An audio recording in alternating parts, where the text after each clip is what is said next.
বাংলাদেশ এবং জাপানের মধ্যে একটি বড় ডিফেন্স ডিল সাইন হওয়ার সম্ভাবনা রয়েছে, যেহেতু ইতিপূর্বেই জাপান বাংলাদেশকে ওএসএ বা জাপানের যে অফিসিয়াল অ্যাসিস্ট্যান্স সার্ভিস রয়েছে এটির আওতায় বাংলাদেশকে অনেক পরিমাণ ডিফেন্স প্রোডাক্ট আসলে অনেকটাই রপ্তানি করার চেষ্টা করেছে বা অনেকটা ফ্রিতে মানে গিভ অ্যাওয়ে দেওয়ার চেষ্টা করেছে, অর্থাৎ ডোনেট করার চেষ্টা করছে। এ থেকে বোঝা যাচ্ছে যে বাংলাদেশও বর্তমান সময়ে জাপানের সাথে ডিফেন্স টাই করার জন্য অনেকটা আগ্রহী। বিশেষ করে টোকিও এই প্রস্তাবটি সর্বপ্রথম দেয়, অর্থাৎ বাংলাদেশের সাথে যে ডিফেন্স ডিল করতে চায় এর আগ্রহ সবচেয়ে বেশি জাপানের।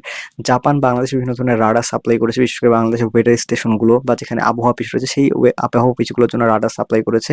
রংপুরের আবহাওয়া অফিস থেকে শুরু করে বাংলাদেশের বিভিন্ন অঞ্চলে রাডার, বিশেষ করে তাদের যে রাডার রয়েছে অনেক হাই কোয়ালিটির রাডার হওয়ার কারণে বাংলাদেশ সেগুলো জাপান থেকে প্রকিউরমেন্টের মাধ্যমে অনেকটা নিজেদের যে ডিফেন্স খাত রয়েছে তা এছাড়া বেসামরিক খাত রয়েছে এগুলোতে ব্যবহার করতে চাচ্ছে। একই সাথে বাংলাদেশের যে ডিফেন্স খাত রয়েছে বিশেষ করে সেনাবাহিনী, বিমান বাহিনী এবং নৌবাহিনীর জন্য বিভিন্ন ধরনের আধুনিক প্রযুক্তি আসলে জাপানের কাছ থেকে ক্রয় করা বাংলাদেশের জন্য অনেক লাভজনক হতে পারে, কেননা জাপান বাংলাদেশকে অনেকটা সহজ শর্তে এই ধরনের বিভিন্ন সমর্থন দিতে পারবে। একই সাথে বাংলাদেশ এবং জাপানের মধ্যে ডিফেন্স প্রকিউরমেন্টের একটা এগ্রিমেন্টও হয়ে গেছে বলে আশা করা যাচ্ছে।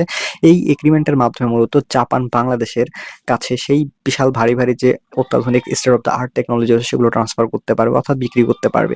এটি মূলত বাংলাদেশের বর্তমানে ডিফেন্স খাতের উন্নয়নের জন্য আরেকটি বড় একটি দিক উন্মোচন হতে যাচ্ছে। যেহেতু জাপান বাংলাদেশকে কম মূল্যে ঋণ দেয়, তাই বাংলাদেশ চাইলে বিভিন্ন ভারী সমরাস্ত্র ক্রয় করার ক্ষেত্রে জাপানের কাছে ঋণ গ্রহণ করতে পারে, অর্থাৎ কম সুদে ঋণ গ্রহণ করতে পারে। এতে করে বাংলাদেশ একটা ভারী সমরাস্ত্র ক্রয় করলে তার 10 বছর বা 20 বছর মেয়াদে কিস্তি আকারে শোধ করতে পারবে। এতে করে বাংলাদেশের যে অর্থনীতি আছে তার উপর চাপ পড়বে না। অর্থাৎ বাংলাদেশ যেমন চীনের সাথে তাদের ডিফেন্স ডিল করার ব্যাপারে আগ্রহী, একই সাথে তুরস্ক এবং জাপান এই তিনটি দেশকে টার্গেট করে বাংলাদেশের যে ডিফেন্স খাত রয়েছে এটাকে অনেকটাই পুরোপুরিভাবে ডাইভার্সিফাই করতে যাচ্ছে, যার মাধ্যমে বাংলাদেশ শুধুমাত্র চীনের উপর বা শুধুমাত্র জাপানের উপর বা শুধুমাত্র তুরস্কের উপর নির্ভরশীল থাকবে না। এতে করে বাংলাদেশ হাই কোয়ালিটি সমরাস্ত্র যেমন পাবে, একই সাথে সস্তা সমরাস্ত্র পাবে।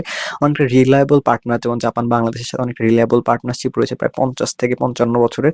এই ধরনের একটা পার্টনারশিপের মাধ্যমে বাংলাদেশ যখন কোনো দেশের কাছ থেকে আসলে কোনো সমরাস্ত্র ক্রয় করে তাতে করে বাংলাদেশের যুদ্ধকালীন পরিস্থিতিতে আসলে একটি দেশের উপর নির্ভরশীল থাকতে হবে না। আর বাংলাদেশ যেহেতু ডিফেন্স প্রকিউরমেন্টের ক্ষেত্রে বর্তমান সময় শুধুমাত্র ডিল করতেছে এমন নয়, বরং প্রযুক্তি সহ ক্রয় করার ব্যাপারে সবচেয়ে বেশি আলোচনা চালাচ্ছে, যাতে বাংলাদেশের মাটিতে এগুলো উৎপাদন করা যায় এবং বাংলাদেশ যাতে ভবিষ্যতে এগুলোকে রপ্তানিও করতে পারে।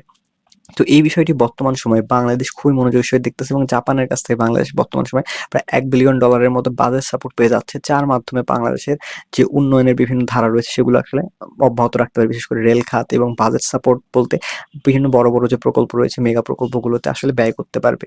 তো এ থেকে বোঝা যাচ্ছে জাপানের সাথে যদি বাংলাদেশ ডিফেন্স ডিল করতে পারে এবং এগ্রিমেন্টের মাধ্যমে যে বাংলাদেশে বিভিন্ন প্রযুক্তি, জাপানের প্রযুক্তিগত ডিফেন্স খাতের যে প্রযুক্তিগত উন্নয়ন হয়েছে সেইগুলো আসলে বাংলাদেশে রফতানি হয়, তাহলে বাংলাদেশ এই রাডার থেকে শুরু করে অন্যান্য মিলিটারি ভেহিকেল বা নৌবাহিনী বা বিমান বাহিনীর জন্য যে কোনো ধরনের সরঞ্জাম আসলে ক্রয় করতে পারবে।